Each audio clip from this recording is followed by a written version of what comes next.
Hi, I'm Tammy Mark. I'm here with Allison, Chait of Shabbos Brushups. She has a beautiful line of makeup. She's a makeup artist with a beautiful line of special makeup, and I just recently started using it, and I want to ask her all these questions about how she created this line. I'm just in love with it. Thank you so much, and thank you so much for having me, and I can't wait to share my line with you. Okay, Allison, I'm so excited to speak with you. You know I love your products. Just started using them, but actually using them not just on Shabbos, and I love your work. I love watching your videos. Thank you. And I just want to hear everything. I'm so curious how you came up with your own line and the parts you love about it, and just a little bit more about Shabbos Brushups and about your work. So, when did you start Shabbos Brushups? So, I actually started Shabbos Brushups in 2009, actually. I've been a makeup artist for over 15 years, and I love doing makeup, I love art, I was always into that. And I just, after working on so many people and just getting into this whole makeup industry, I realized wow, it's so nice if I could come out with something that women could, wear makeup on Shabbos. Okay, so explain the guidelines a little bit about the application and also the formulation. Okay, so the way it works is, like I said before, the Shabbos Brushups, it's all mineral powder. It's only mineral powder form because it's only supposed to last a certain amount of time. So a powder lasts less time than like a liquid or like a thicker, consistency, concealer, foundation, all that. So that's number one, is that it should only last a certain amount of time. And it also goes by the color. Even though it's a mineral powder, the darker the color, the longer it actually lasts. So if you take, let's say, like a foundation, and you go like that on your skin with the foundation, and then you take, let's say, like a stronger lip powder, which is actually what I'm wearing now. I'm wearing raspberry. But anyway, if you take that color raspberry and you put it on your hands and you start going like that, like just kind of like sweeping it, you'll see that the raspberry color is going to last longer than the foundation color. The foundation color is more bare. So it's actually easier for a rabbi to approve of the lighter color powder versus the darker color. But that's just, when I'm trying to explain, the whole idea of it being that so long lasting. Another thing is that you're supposed to go by, a certain amount of guidelines as far as the application of the makeup, applying the makeup so that, applying the makeup differently than you would weekday. What does that mean? Basically, like during the week, you would apply, let's say, foundation all over, and then you would, let's say, put some concealer and bronzer all over, and then blush on your cheeks. But on Shabbos, you're not supposed to let the colors mix with each other. It's very important that the colors should not mix on Shabbos because you're creating a new color, which you're not supposed to do on Shabbos. And you're also causing the makeup to last longer if you're applying a powder on top of another powder. So those are the two reasons why you're not supposed to let the colors mix with each other. So I created a way that you can actually put on a full face of makeup on Shabbos without the colors touching each other. So instead of putting that foundation all over your face like you would weekday, you would put the, let's say, blush on your cheeks first, and the foundations will go, around the area of the face. And then you can do that same with the eyeliner and the eyeshadow. Normally you apply shadow first and then eyeliner, but on Shabbos, if you apply the liner first, and then you can block it with an eye shield that I also created. You could put that on top of the eyeliner and put the shadow on top. So these are, just different ways of, ideas of how you can use this makeup and, to make sure you're not mixing the colors. So that's another, guideline. And then also, you should make sure that you're using separate brushes for the colors so that the colors are not mixing with each other. So you should, it's important to keep your brushes really separate on Shabbos than weekday. So you should make sure they're new brushes. A lot of people ask if you could use clean brushes. So obviously you should ask your Rav if that's okay. But it's obviously better to use a new one versus one that's not new, because sometimes even though you think you're cleaning the brush, sometimes it could be a little bit leftover of makeup that's inside, you don't realize it. And again, it's a Shabbos makeup. If we're going to do it, I feel let's do it right. And I would say just get separate brushes, whether it's from me, whether it's from somebody else. I do have brushes that work very well with the mineral powder. Hopefully that answers the question about do you have to use my brushes versus we can get back into that, but I'm just saying, trying to make it easier. Yes, So it's important to use separate brushes. And what else? It's also important to make sure that you are applying the powder on a dry face. Clean face obviously is the best way to go, but if you have makeup that's on from before Shabbos, if it's dry, then it's okay to apply the powder on top of it because it's not considered mixing. The main thing is you don't want to mix the fresh powders together because that really changes its color. So someone has a full face of makeup on Friday night and it's dry the next day. And long-lasting makeup usually is set and dry. It's dry. Yeah. Then they can use the Shabbos Brushups the next day.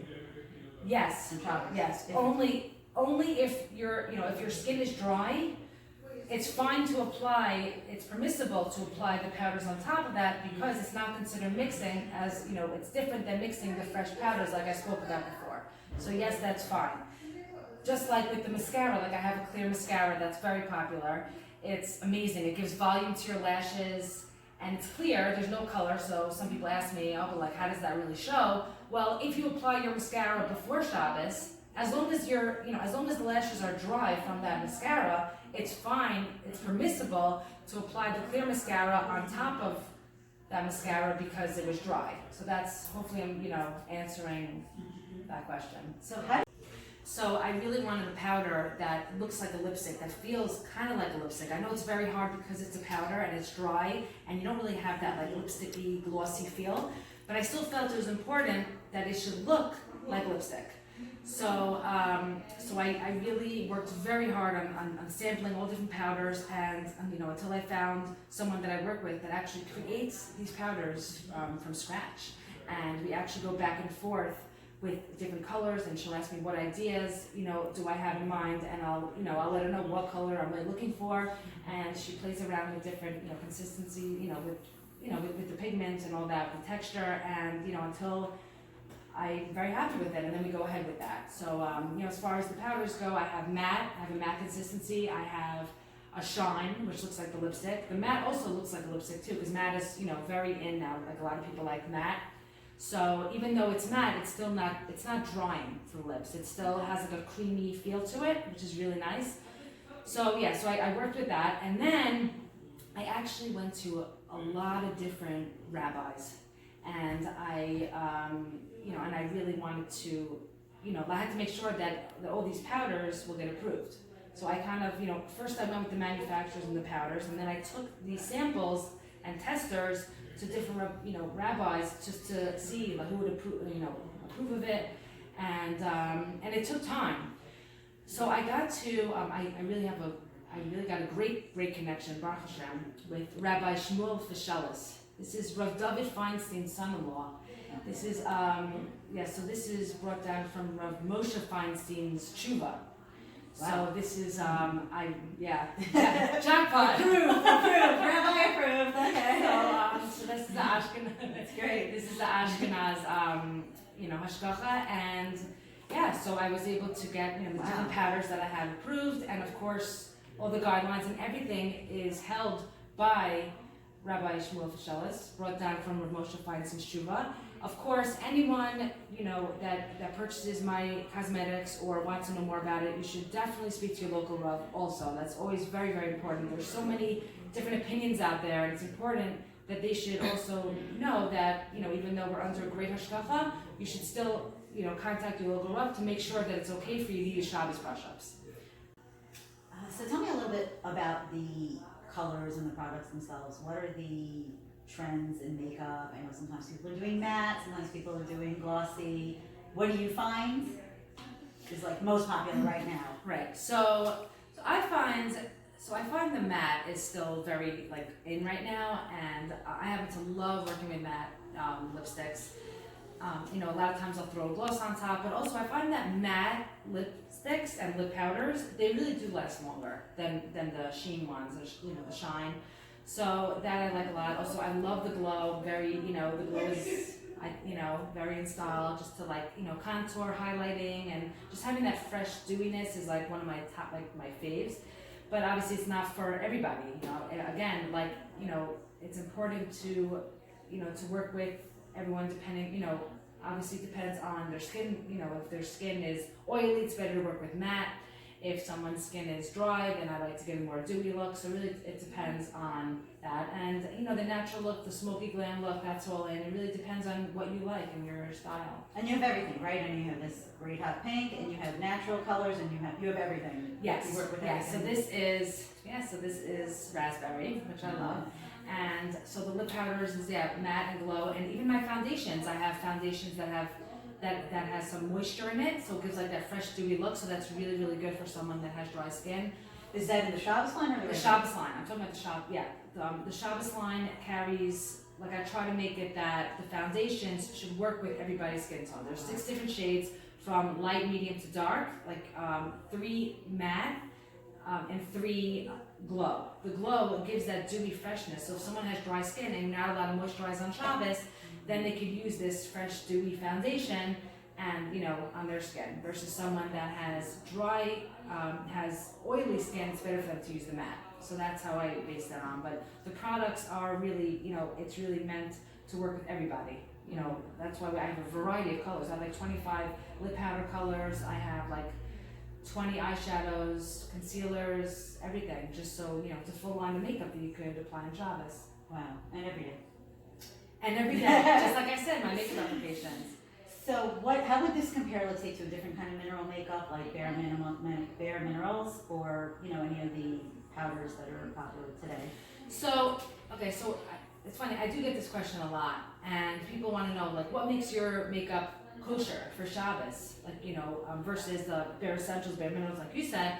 And the answer is that really it depends. I mean, Shabbos Brushups is under hashgacha, okay? So everything is checked according to, you know, like, everything's checked that it's okay to wear on Shabbos, you know, to apply on Shabbos. So like the lip powder, so even though it's all powder, this roller ball, so it's permissible to use because you literally just roll it on your lip. It's not like a sponge applicant or anything. Bare minerals, bare essentials, like, they don't have this. I don't know anybody that has these lip powders, roller balls. I want it to be unique.